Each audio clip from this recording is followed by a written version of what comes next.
We think of pizza as Italian comfort food, something made for gatherings and good times. But its history comes from the street, from survival and poverty. Pizza wasn't invented for parties.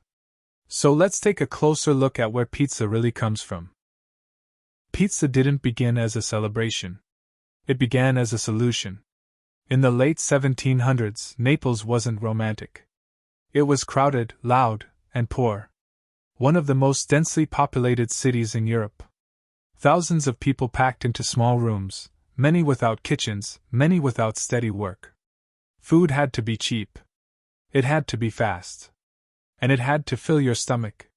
That's where pizza comes in. Flatbreads already existed across the Mediterranean.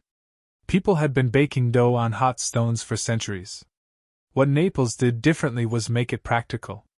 Street vendors sold flat rounds of dough topped with whatever was affordable that day. Oil, garlic, salt, sometimes anchovies. Nothing fancy. Nothing measured. And when tomatoes arrived from the Americas, things got even stranger. For a long time, Europeans didn't trust tomatoes. They were part of the nightshade family. Many believed they were poisonous. Wealthy families avoided them completely. But poor people didn't have that luxury. In Naples, tomatoes were cheap. They grew easily. And when cooked, they tasted good enough to forget everything else for a moment. So tomatoes went on bread. Not because someone was trying to invent a dish, but because hunger doesn't wait for approval. Early pizza wasn't baked in restaurants. There were no restaurants for the poor. It was eaten standing up, folded in half. Sometimes sold on credit to people who couldn't pay that day. There's a reason early pizza was associated with the lowest class. If you ate it, it meant you didn't have better options.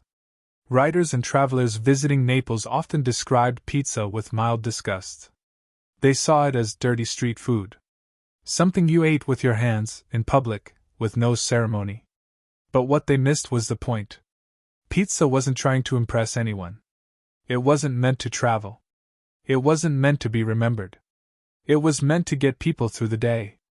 And that's important, because pizza didn't rise from culture. Culture caught up to it later. At first, pizza belonged to the ignored. To laborers.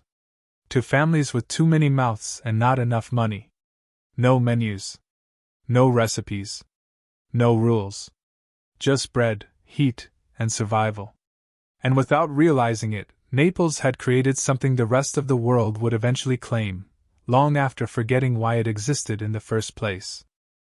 For a long time, pizza didn't spread. Not because it wasn't good, but because it wasn't respected. Outside Naples, most Italians barely talked about it. And when they did, it wasn't with pride. Italy back then wasn't really one country in the modern sense. It was a patchwork of regions, dialects, and identities. What people ate mattered. It signaled who you were, and where you belong. Pizza was tied to Naples. And Naples had a reputation. It was seen as chaotic. Poor. Overcrowded. To many outsiders, pizza was just another sign of that disorder. Something eaten by people who lived too close together and worked too hard. Even within Naples, pizza wasn't glamorous. It was still street food. Still associated with hunger more than taste. There were no standardized toppings. No fixed sizes. No ovens built for consistency.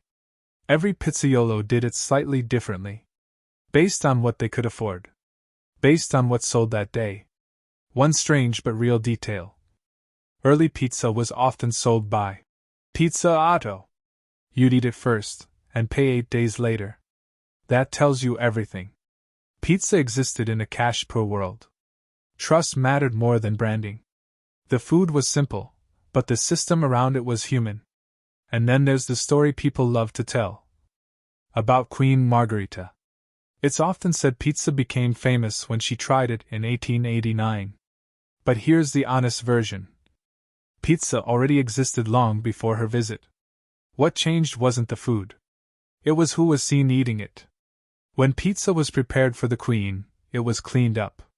Presented politely. Removed from the street. That moment didn't invent pizza. It reframed it. But even then, nothing exploded overnight. Pizza didn't suddenly become national pride. Most Italians still ate regional food: pasta, polenta, bread soups, stews. Pizza stayed local. And here's a fact most people miss. For decades, many Italians who emigrated to America didn't miss pizza at all. They missed bread. They missed sauces. They missed home. Pizza followed them later. Because pizza wasn't tied to nostalgia yet. It was tied to necessity. It took distance and time for people to see pizza differently. Not as food for the poor, but as food that carried memory. And once that shift began, pizza was finally ready to leave the street behind, without ever losing the reason it was born there in the first place. Pizza didn't travel because it was famous. It traveled because people did.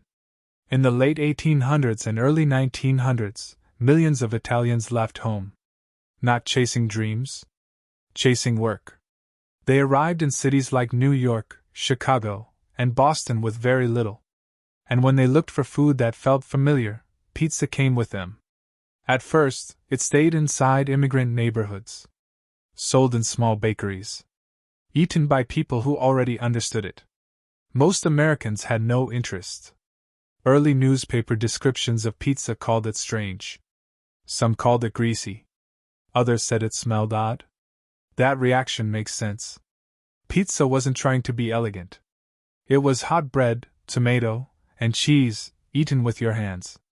That didn't fit American dining habits at the time. So pizza waited. Then history did what it always does. It changed the context. During World War II, American soldiers stationed in Italy encountered pizza for the first time. Not in restaurants, but near bases. In working neighborhoods. They liked it. When those soldiers came home, they remembered it. And suddenly pizza wasn't foreign anymore. It was familiar. Demand grew. But pizza didn't stay the same. In America, ingredients were different. Ovens were different. Cheese was cheaper and used more generously. Pizza adapted. Not because tradition demanded it, but because survival always does. By the mid-20th century, pizza was everywhere. And something strange happened. A food once associated with poverty became associated with comfort. With weekends. With sharing. The original story faded. Most people stopped thinking about Naples. Or street vendors. Or meals eaten standing up. They just knew pizza made sense. And maybe that's the point.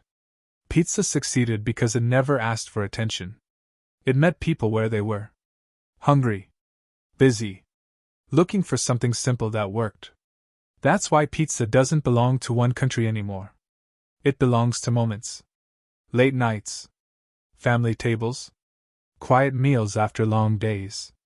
The world didn't fall in love with pizza because it was perfect.